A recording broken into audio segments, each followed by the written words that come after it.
Don't let one bad leg haunt your parlay. Parlays turn into payouts, and now even near misses won't haunt your bet. The NFL season is here, and DraftKings Sportsbook, an official sports betting partner of the NFL, is rewriting the rules with Ghost Leg, a new game-changing promotion that turns close calls into cold, hard cash. Best of all, it's available to all DraftKings customers. Here's how it works. Build any 3+ leg pregame NFL parlay on Sunday, apply your Ghost Leg token, and if one leg loses, DraftKings makes it vanish like it never existed and pays you out in cash for the rest. Last season, over 30 million parlays were lost by a single leg. This year, Ghost Leg gives those busted bets a second life. No more busted parlays that haunt you all season. With Ghost Leg, the bad leg vanishes. The payout doesn't. Download the DraftKings Sportsbook app and use code PFF. That's code PFF to unlock Ghost Leg, the promotion that makes one bad leg disappear and pays you out in real cash. Ghost your losses, get your payout in partnership with DraftKings Sportsbook. The crown is yours. Walt, hope you're paying attention.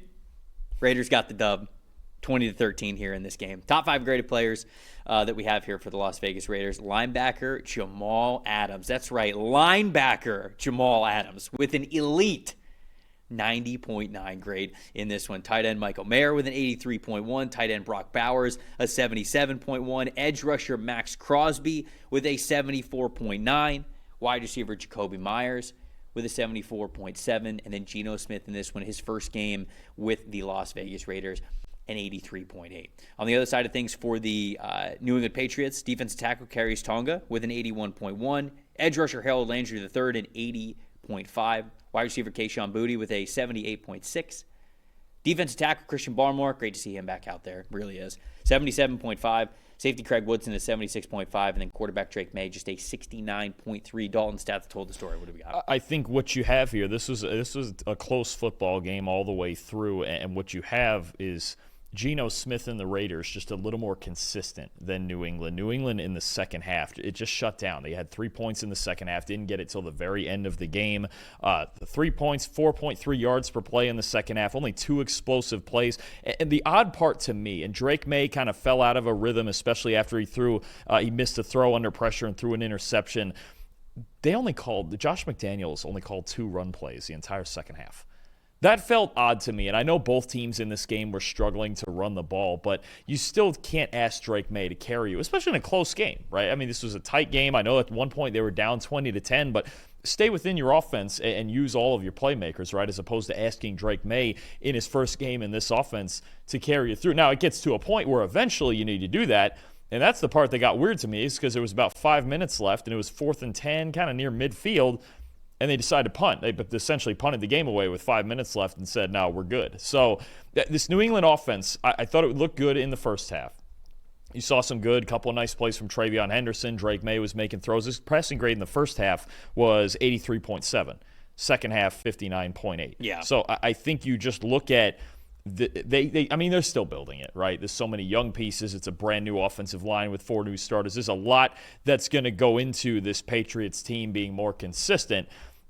That's just where we got to with the second half of it. After halftime, it just kind of stalled, especially I thought after May threw that interception. Things from there got it looked like I don't want to say rattled, but it looked like he was trying to dial it back a little bit and go, okay, let me not make a mistake here. Yeah. But eventually you do have to push it. You're down 20-10 in a game, and they just couldn't do it. The Raiders defense, I'll tell you what, they played a lot better than I thought they would, considering what we saw from them last year for sure. Yeah, I mean, May's first half and second half numbers it's my stat that told the story as well. You mentioned 83.7 passing grade in the first half and a 59.8 in the second half. Like, he just was not good enough of a quarterback in the third and fourth quarter to make this happen. And the Raiders came out of the gate hot, right? I think that they went up 7-0 to start this game, and they were slinging the ball in their first couple of drives, but then things kind of stalled out, and it allowed the Patriots to stay in things and score themselves and everything. Like, this game was close. Obviously, it was a one-score game. It ended up being 20-13.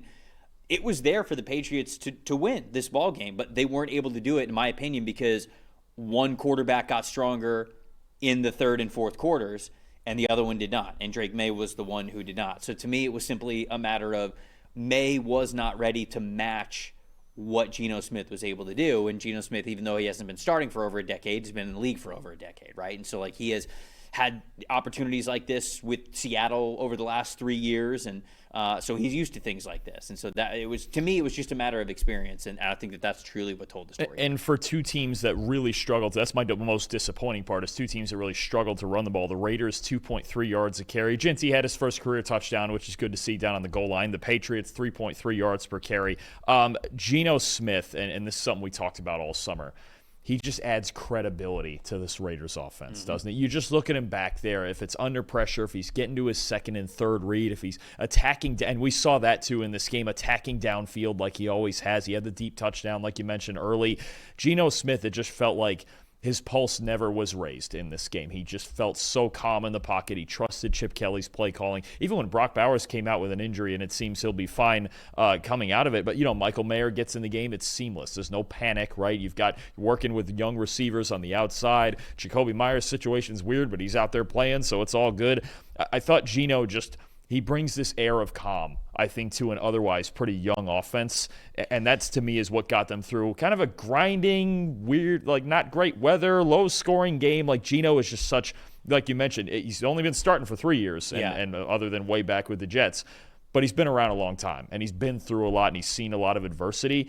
And I think this game he never has to raise his pulse in a game like this. He just goes, hey, just make the throws.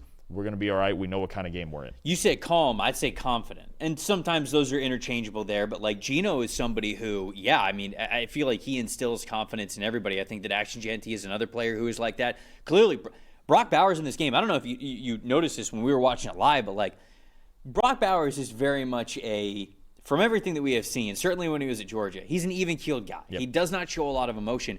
He was showing emotion in this game. After a couple of the big passes that he caught, he was getting up and he was yelling and he was spiking the ball. You could see like inflection a little bit. Like, I hadn't seen that from Brock Bowers. And I think that's a Geno Smith effect. I think that's a Pete Carroll effect. I think that's a Chip Kelly effect. I love what the Raiders did this offseason. From their general manager, John Spytek, all through the head coach, the offensive coordinator, everybody, the quarterback. I think there is just so much confidence that is within this organization and team now. And I genuinely believe that, is the roster completely there yet? No. But that's why they win this football game. That's how you go on the road and you win this game in the end, because you were the more confident team. Neither one of these offenses were playing that great. Like I said, the Raiders came out hot, but then they really sputtered through the middle parts of the game. The Patriots were kind of, they had a really good first half. Who knew how it was going to be in the second half, whatever. Nobody was taking this game by the horns, if you will. But in the end, the Raiders knew they had a couple of drives to make all the difference in the world, and they did it. And I think that's a Geno Smith thing. I also think it's a Chip Kelly thing. And my most impressive is Chip Kelly. The Raiders, 0.086 EPA per play. That was 11th in the NFL this week. You love to see them hovered around the top 10 with what they're able to do with their offensive weapons, with Geno Smith, with that offensive line and everything. So they were 11th in the NFL this week in EPA per play. 389 total yards of offense in this one. They were 1 for 1 on fourth down in the red zone and in goal-to-go situations. So they didn't have a lot of those sort of like money make-or-break downs, but when they did, they were ready to execute. They had the play ready, and they had the confidence to be able to do it. So I felt like Chip Kelly was the most impressive amongst, of course, the players that ended up making it happen. Yeah, I mean, they do need to work on the run game and just executing in the run game. They've shuffled their offensive line a bit as well, especially in the interior. And we know eventually, and I think New England's front seven is really good. Let's not take away from that. But, that was the disappointing part to me, is really neither team could get out there and run the football very well. I'll tell you, my most impressive, I'm going to go to the defensive side. This is a weird group of linebackers the Raiders have. Yes, when you're talking about a veteran, Landon Roberts, Jermaine Pratt in from Cincinnati, Devin White, longtime Buccaneer. He was in there. He played well in this game, and I think this Jamal Adams story is one of the coolest things in football. I really do. And I sat in when he was talking in the like a Jets live Twitter thing with a whole bunch of fans and answering questions from Jet fans about things like. And he mentioned that was before he had signed with Vegas that. There was some teams looking at him to play linebacker, and he's like, you know what? At this point, I just want to be on the field. I just want to play football. and he moves to linebacker. He looks like a natural. You talk about, especially, he played 25 snaps in this game. Right now, what he is obviously kind of this hybrid linebacker. He can play in the slot a little bit. We know he can rush the passer. He always did that well with the Jets and with Seattle, and he's their will linebacker in their base defense right now is that third guy. He looks like a natural. And we saw this in the preseason. Look at this, 72.3 run defense grade. Had a stop there, looks good, shedding blockers, and he can read offensive lines. He used to do it at safety anyway. 76.8 coverage grade with 2 stops. 2 pressures and another pass rush win. So he won 3 of his 4 reps rushing the passer, 92.5 pass rush grade. He's basically now doing all of the things he used to do, all the great things he used to do at safety, especially for the Jets. He just moved it up a little bit, and he's playing weak side linebacker. Right. And to be honest, when you want to bump him out as the will and put him over the slot and have him play, curl flat in that cover 3 defense, it's comfortable. He'll do it anyway. It's just in a little bit tighter of a box now, right? Because maybe he's lost a half a step from what he used to be speed-wise. But I think it's one of the best stories in football. I really do. And the fact that he comes out of this game as their highest-graded player, I think it's incredible stuff. And the entire unit played well. Devin White was really solid. Like I said, Jermaine Pratt was really solid. So I think this Raiders, look, we've had a lot of questions about the back 7 for this game. They held up against a very young New England offense. But these veteran linebackers, especially Adams, I think are super interesting. Yeah, I mean, when you even go back to LSU, right? When he was a major impact player, what was he doing? It wasn't necessarily he was like a single high, rangy type of a safety. He had some good plays when he was in coverage, but everything was downhill. It was because this guy could absolutely fly downhill. He had an elite coverage grade his last year there, but he also had an elite run defense grade too. So, like you mentioned, it's not foreign because we're seeing that the game is moving there anyways. We've seen over the last, I would say, 4 to 5 years, we see a lot of these teams. One on the other side of things is an example with a guy like Kyle Duggar. Is he a safety? Is he a linebacker? Whatever. And you try to get away with playing these guys who are maybe safety size, maybe a little bit bigger than a safety size, but you play them at the linebacker level because that's what they do best. They cover tight ends. They want to get in the backfield. They want to be blitzers in between gaps. They want to make tackles for loss. They're stronger when they get to the ball carriers to be able to actually wrap up, all that kinds of stuff. The question just always is, where is the line? And the problem is that the line always varies. Sometimes, like Jeremiah Owusu-Koramoah, what's he like, 220? Yeah. And yet he hits like a train, right? You get some of these other safeties that might be 225, 230, and they can't do that. There's linebackers at the college level who are 225, 230, and we go, clearly you can't play at that weight at the NFL level if you're struggling to do that. But there are some players, Jamal Adams is one of them, that you go, yeah, put him at linebacker. And I think sure. the thing that sticks out to me the most when I'd watch him in run defense, the preseason reps, and then even in this game, the instincts are still all the way there, man. His football IQ and his instincts and his ability, even at a closer depth to the line of scrimmage, to read the offensive line, to read the backfield, and fire off and shed blockers. 'Cause look, we've seen as a pass rusher for years he can shed blockers, but his instincts in run defense are off the charts, even playing at a depth of 4 and 5 yards now instead of 8 to 10. Just an unbelievable comeback we're seeing right now. Yep. It's good stuff from him.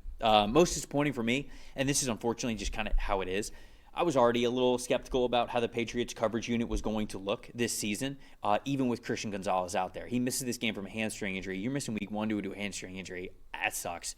Hamstrings can linger. They can nag throughout the season. Even if you might get to like 80, 90%, okay, we got to get you out there. This is the nightmare scenario, right?